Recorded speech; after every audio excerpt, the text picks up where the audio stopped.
Good afternoon, Treaty 4, the 39 Chiefs. My name is Dave Bjorkman. I'm here to present to you today, this afternoon, something of great importance.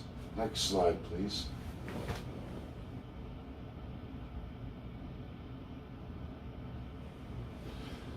To begin with, Treaty 4 Chiefs, September 17th, today's date. Why that's important? In 6 days, we have a chance to do something great for all the peoples of Canada. But first, who am I? My name is Dave Bjorkman. For the last 3 years solid, I've been working diligently on trying to figure out what is wrong with Canada. Why does this system not seem to work for a vast majority of people, and no less than the First Nations and Inuit? Today I come to the Treaty Peoples, the Treaty Indian of Canada, to go over what I first did in Alberta, where I started, how I got on this path. It was the Alberta Independence Party. I ran for Premier of Alberta in a majority cast. A third-class citizen, a working Joe Jane, never been done before, for independence, or, more importantly, a platform that held the Treaty Indian, the Métis, and the Inuit in a real published platform, went out worldwide, saved forever. Now, it also led me to We the People, the PCC, Party of the Canadian Constitutionalists, a federal party I'm building right now to take us into the next election. Had Trudeau not called an early election, we would have been up and running and ready for 2023 with the platform across all of Canada. Next slide, please. So we're going to start at the beginning here. I show you Nelson Mandela. He is one of the elders of the UN. He's the founder of that. And I'm just going to read to you. Nelson Mandela served 27 years in prison for enacting decolonization in South Africa. His anti-colonial political movement started in 1943-44, following the fall of the UK in the Second Colonial War against Nazi Germany. Now, King George VI, the reigning monarch of the time, and Prime Minister Sir Winston Churchill had to make many changes, many agreements worldwide, as they needed the Allies. Next slide, please. So, what birthed of that? Well, we end up with UNSC, United Nations Security Council, the 5 victorious allies, and it brings us to where we're at right now with South Africa. It was Communist Russia and China that enacted Resolution 418, specifically Chapter 7, and they voted it forward unanimously, meaning all members of the United Nations Security Council, the 5 chiefs of the world, brought that forward. Now, Nelson Mandela was released from prison in 1990, following the United Nations Security Council dissolving the Constitutional Act of South Africa. They destroyed the Liberals, the Conservatives, and the Labour parties. All of them, after an investigation, were found completely corrupt. They voted the election that predated that date and imposed a new constitution, a new way for the country to go forward. South Africa was imposed as a We the People and supremacy of God, with 12 indigenous languages added to the English-only nation. The country was fully democratic, and Nelson Mandela served just 1 term to see all the people of South Africa free and prosperous. The true history no Treaty Indian or Canadian has ever seen or read. Next slide, please. So, we have the United Nations Permanent 5 Chiefs of the World. Now, who is that? From World War II, that's Russia, USA, China, UK, France, They are the victorious allies of World War II, aka the Colonial War #2. Since 1945, the five powers have completed decolonization around the globe, most notably Africa. Today, out of 205 nations, only 16 remain. And you know who the worst is? That's right, Canada. Next slide, please. So the UNSCP5, what do? They make all international binding laws. You can't get a veto from any one of them, or the law is thrown in the garbage worldwide. They can execute any perceived threat to peace and security. To date, just in Africa alone, UNSC members have executed 22 African presidents on regimes that committed genocides, much the same as the Treaty Indian here in Canada. They can also impose sanctions, embargoes, and military intervention. They can enter countries when they vote that forward. They define human, civil, political, social, and economic rights worldwide. They define them and they enact them. Have the highest court in the world, the ICC, that is the International Criminal Court. Next slide, please. So here we got International Criminal Court, ICC, that is USA, China, Russia, UK, and France can refer any case in the world they choose to the ICC, and that is the worst cases of genocide. Why we are here today. That is the only court that the Treaty Indians can go to. And with the residential school genocide, that matches the worst cases of genocide. The judgment of the ICC is binding on all UN states signatory or of the ICJ, International Court of Justice. Next slide, please. International Court of Justice, I know you've all heard this word, as what you think Treaty Indians have been in, is the ICJ. Now what is that? Well, there's the UN stamp. Here's the stamp of the United Nations Security Council, the real court. And it's right here as you go down in UN.org website, you find the International Court of Justice. It's in the UN structure. It's part of the 6 principal organs of the UN. Canada quit ICJ back in 1993. Why did they do that? Because of what you're going to learn about South Africa. Next slide, please. So we have International Court of Justice Canada. It's ICJ. Look, ICJ. And you read, as the Canadian branch of the Geneva-based International Commission of Jurists, ICJ Canada. International Commission of Jurists. Well, what is that? That's Canada's fake ICJ.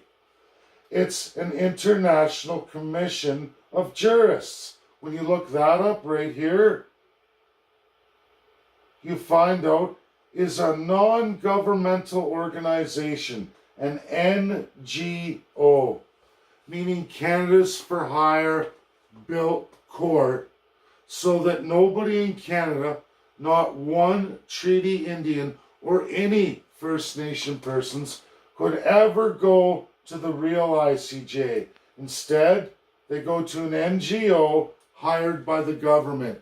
Every case in all of Canada, whether Treaty Indian, Métis, Inuit, or Canadian, has never ever gone to the real International Court of Justice. They've never heard any of us. And on their website, when you go to the real International Court of Justice worldwide, you find out Canada's never had a single case ever administered there. In fact,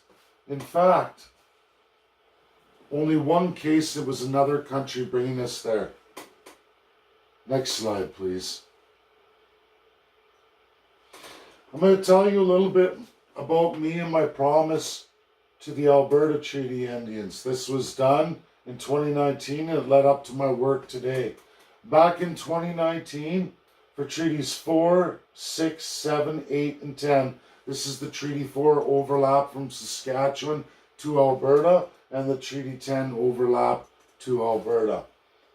I provided in my platform self-government, self-determination, and full settlement of the claims. The 3 S's.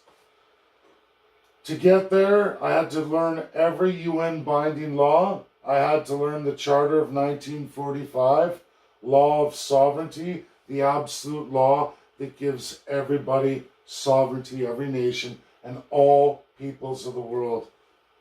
Do you think Treaty Indians have sovereignty? They don't. I learned the Declaration of Human Rights, 1948.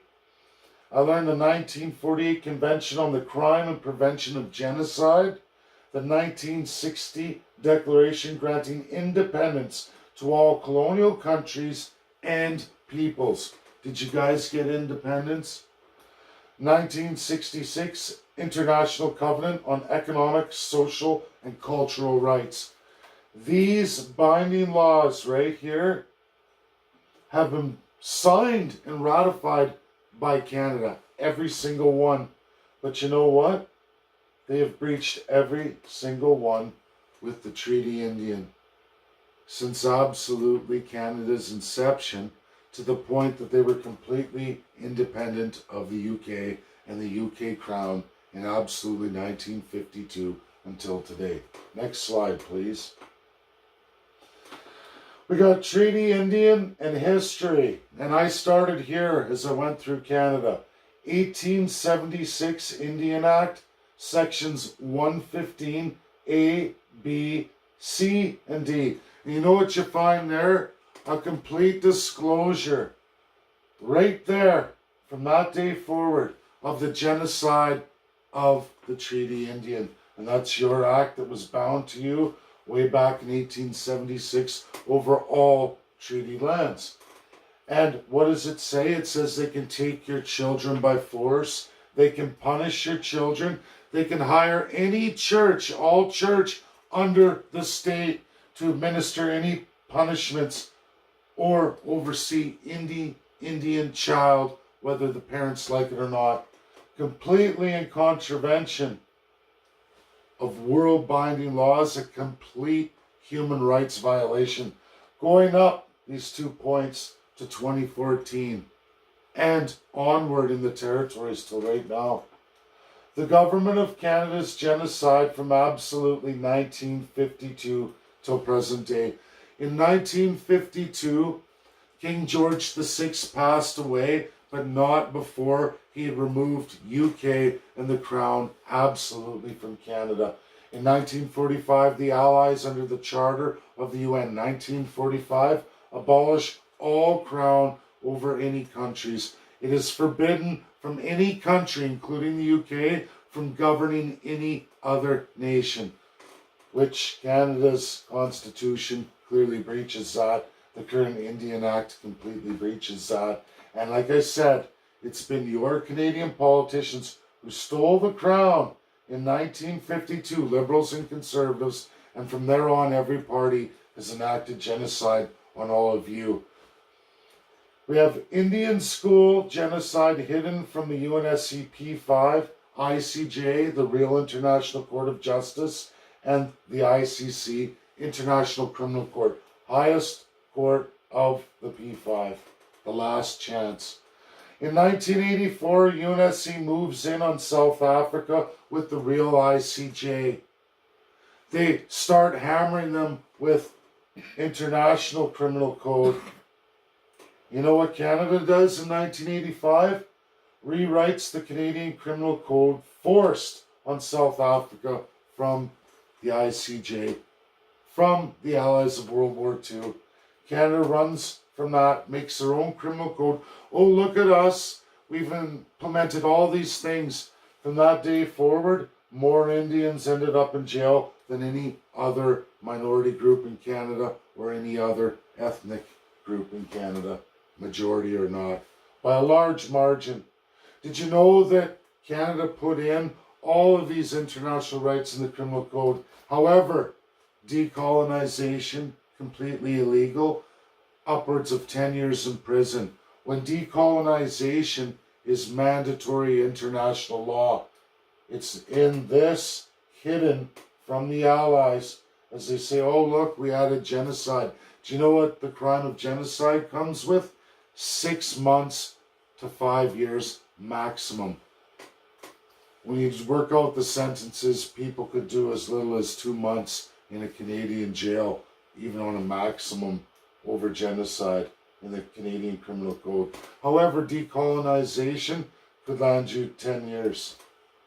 In world binding law, according to the ICJ history, as you all may have heard from Nuremberg and many other trials, the crime of genocide comes with the death penalty. What was administered in residential schools by the government, by politicians, alive and well today, from every party, Liberal, Conservative, NDP, Bloc, the list goes on and on.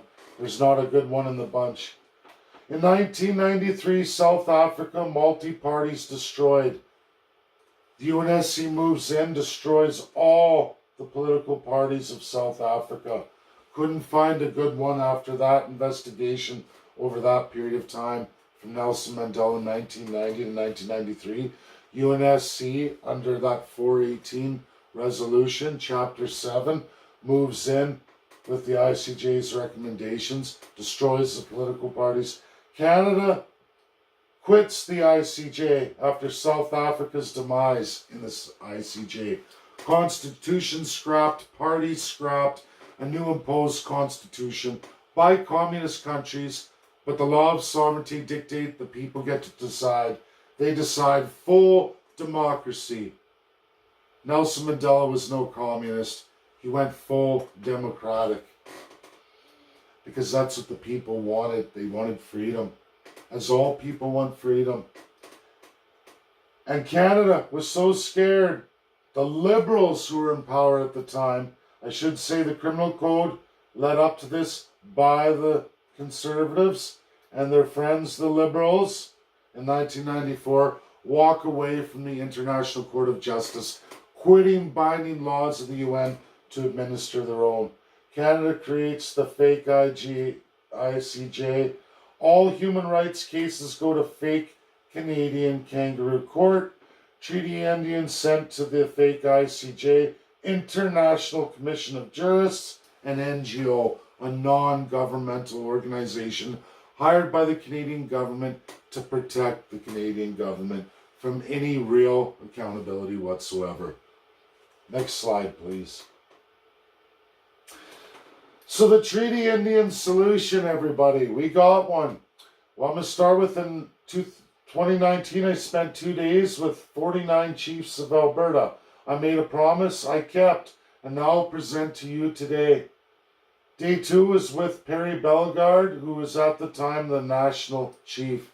He was to give my presentation to the Overlap Treaty 4 chiefs. If you didn't get it, you can pick up the phone and call Perry Bellegarde. Spent a whole day with him in front of all the Alberta chiefs. So one, my promise, I would share the international stage with the First Peoples, Treaty Indian, Métis, and Inuit, with the Canadian second and third class, which I've done now and you're going to learn about. 2, I would free all the peoples. First Nations would get first choice. You can read the platform, it was in there. 3, I would see real justice. I would go to the real court. After 2 years of touring every major university of law in every major country, I have assembled the greatest constitutional experts in the world to deliver just that for all of you. And now the fruition of the other works.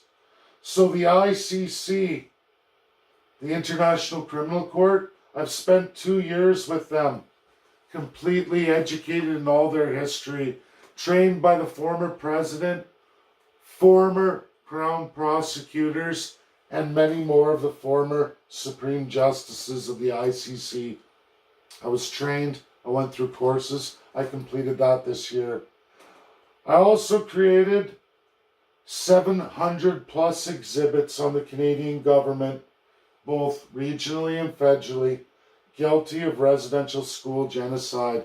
That's your NDP, that's your Liberal, that's your Conservative, that's your Bloc, and the list goes on and on and on.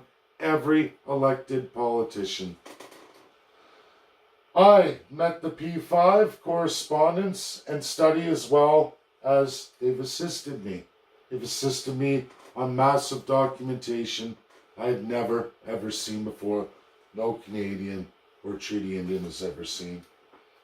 I'm currently building a federal party, the PCC, Party of the Canadian Constitutionalists, with a full Treaty Indian, seated, unseated platform, as well as the Métis, the Inuit, and the overlap of Treaty Indians in the Arctic Council, removed from you in this current Canada.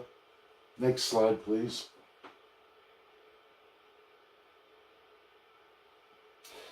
So, the Treaty Indian solution. What do we got here? And we're right back to Nelson Mandela. You understand the concept of the elders? Nelson Mandela created the elders. They're an attachment to absolutely the UNSC 5. Massive human rights. South Africa is what got them there. Right now, today, we have Mary Robinson, who's the official chair of the elders, taken over for the late Nelson Mandela.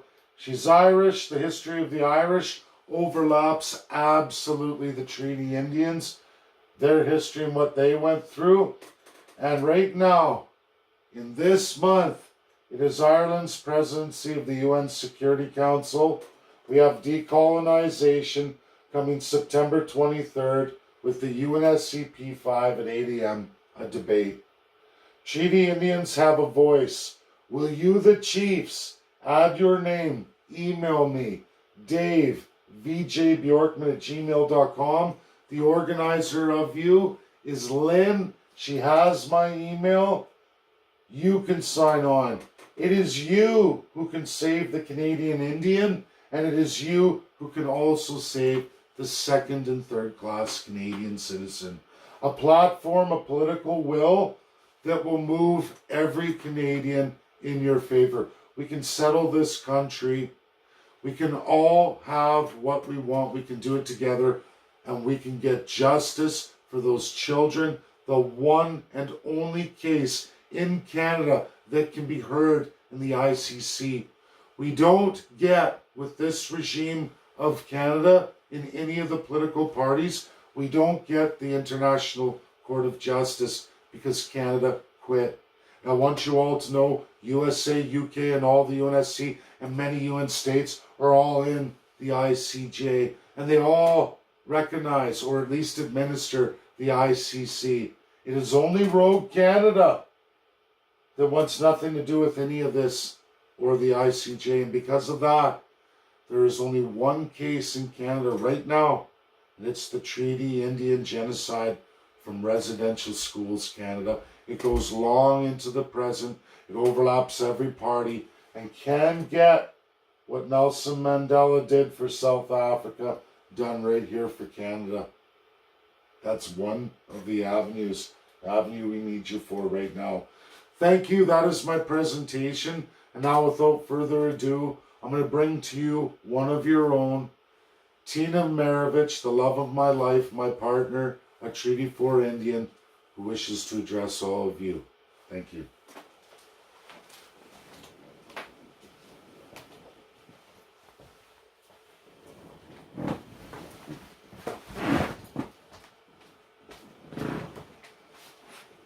Hello. My name is Tina Maravich. My maiden name was Tina Crow. I'm here to tell you about my journey on the case we presented to the UNSC P5 on Children's Day of Genocide on June the 6th, 2021. Our first interaction was the ICC presenting Dave's case of residential school genocide in Canada. Karim Khan, the ICC prosecutor, had accepted it. On June 28th, 2021, the UNSC rep for China, Zheng Jun, accepted our work and for the first time presented the Indian residential school genocide. Canada is now registered with the worst top 10 genocidal countries in the world. Over the next year, we need to now join the Elder Council of the UN attached to the UNSC P5, Russia, France, UK, China, and USA.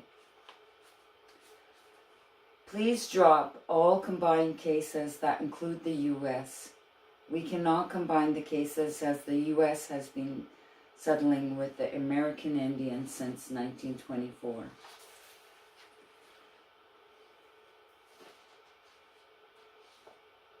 I addressed the UNSC P5 on August the 1st, World Constitution Day, as a Treaty Indian, Treaty 4 Indian, and China accepted our resolution